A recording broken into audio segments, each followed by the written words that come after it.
On l'a dit en introduction, près de 700 000 abonnés sur TikTok, C'est bientôt le dingue. million que tu C'est vas dingue. fêter. C'est dingue. Vraiment. Déjà, pourquoi c'est dingue? C'est dingue parce que je pensais pas, sincèrement, qu'une personne en fauteuil roulant, un ado en fauteuil roulant, pouvait avoir une communauté et pouvait être sur les réseaux et faire quelque chose de cool avec ça. Sincèrement, je pensais que ça allait intéresser personne au début. Et enfin voilà, tu vois, les jeunes, ils aiment bien genre les pranks, les vidéos comme ça qu'on voit sur YouTube et qui sont grave bien d'ailleurs. Mais je pensais pas que des vidéos d'un gars, d'un ado en fauteuil, je pensais pas que ça les intéressait franchement. Tu t'as analysé un petit peu? Tu sais d'où elle est venue, ta popularité, de quelle vidéo? Je pense qu'en fait, c'est aussi la curiosité des gens parce que j'ai ma vidéo que j'ai postée pendant le confinement, comment aller à la piscine, qui a fait, je sais même plus, mais des millions de vues. Ça montre que les gens ont besoin aussi de s'informer sur la vie d'une personne. En fait, c'est pas que la curiosité, c'est aussi s'informer Oui. parce que les gens ne savent pas comment une personne en fauteuil roulant vit. Et moi, j'ai voulu montrer ça en répondant à toutes les questions pour qu'on voit comment les personnes en fauteuil vivent. Ça représente quoi pour toi, TikTok, aujourd'hui? Je sais que c'est aussi nouveau, Mhm. mais tu passes beaucoup de temps dessus.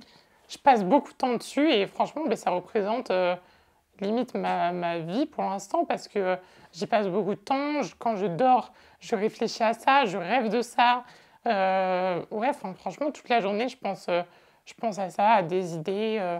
Et ouais, donc ça me prend quand même une bonne partie de mon temps. Je sais que tu prends énormément de plaisir, Mhm. mais est-ce qu'il y a aussi derrière une raison, un objectif à ces Il y a vidéos? clairement un objectif parce que pendant le confinement, le premier confinement, je me suis dit, tu t'ennuies, genre tu passes tes journées à rien faire, à être sur Netflix, essaye de rendre ce confinement, d'en faire une opportunité en fait. Et du coup, je me suis dit, j'ai cherché, j'ai cherché, j'ai cherché, et au final, j'ai trouvé TikTok. Au début, j'aimais pas du tout cette application, vraiment. J'aimais pas du tout. On est deux. Et ouais. Au début, j'aimais pas non plus. Mais vraiment, au début, je méprisais cette application. Je jugeais mes potes qui en faisaient et tout. Et au final, pendant le confinement, tous les soirs dans mon lit, comme ça, je swipais et tout. Et je me suis dit, écoute, je vois que des gens, ça peut leur apporter une visibilité de malade. Tu as toujours rêvé de faire ça.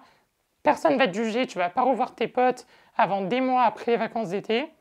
Donc, lance-toi, essaye de faire quelque chose. Et c'est là que j'ai commencé. Quel est ton objectif ultime? Mon objectif, ça a été clairement de changer le regard des jeunes sur le handicap et justement de montrer qu'on peut être jeune en fauteuil roulant et kiffer sa vie et voilà, et faire des trucs que n'importe qui peut faire et que même si les personnes pensaient qu'on ne pouvait pas les faire, je peux les faire. C'est incompréhensible ce que j'ai dit. C'est très compréhensible. Ah ouais? Bah oui, c'est très compréhensible. Et ce qui est marrant, mais ça c'est mon analyse, c'est que autant il y a des vidéos où tu parles très librement du handicap et d'autres où tu n'en parles pas du tout. Enfin, en fait, c'est comme si tu n'étais pas du tout handicapé. Ouais, voilà, j'essaye non plus de pas que ça tourne que autour de ça. J'essaye voilà, de faire des petits vlogs quand je suis avec mes amis ou des choses comme ça, justement, pour montrer que je sors, que j'ai une vie comme tout le monde. Et ça va aussi dans cet objectif-là, quoi, de montrer qu'on peut vivre sa vie.